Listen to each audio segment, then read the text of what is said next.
Hey all, so Clay's information just came out and here's just my initial thoughts on it. First things first is she is a burst 2 unit that is a 40-second cooldown burst 2. But the biggest thing about this one is two different things and then one minor thing. The minor thing first is that she does provide an immunity to debuff, which is whenever entering on burst stage and it lasts for 10 seconds. So that's gonna be a minor thing on different bosses, and a lot of bosses don't really have that debuff, but it's gonna be a gimmick.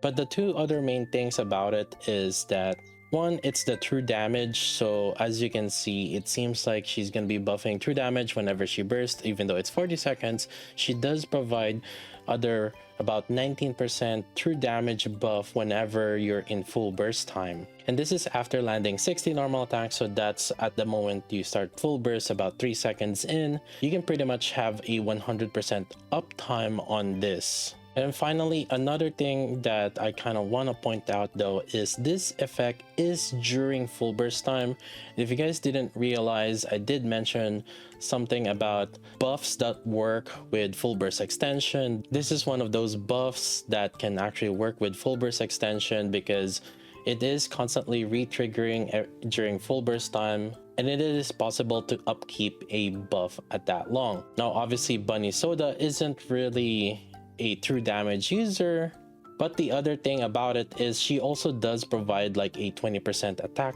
buff continuously. What that also means is she can have up to pretty much a 100% uptime of this 20% attack buff. Now realistically, a supporter actually have 80% of an attacker's attack, so this is actually coming out to be about 16% of caster's attack. And if we actually look at Noir's attack buff, this Noir does provide like 14% of caster's attack. Meanwhile, she does provide about 16% if you convert it into an attacker's attack. In any case, like I mentioned, there's two main things about it. One is that it's the true damage kind of meta coming a brew, and then another is more full burst time effect that I mentioned that are more friendly a unit is using a full burst extension. And then finally, this immune to debuff, again, it is kind of like a boss per boss basis. Since she is a 40-second cooldown, the one downside on it is she is not gonna burst always, but one good thing about it is you can try to burst with her along with a unit that is bursting during true damage, so for example like Laplace. In any case, it seems like to me she is like an off flex buffer, so it's actually going to be interesting how to use her out.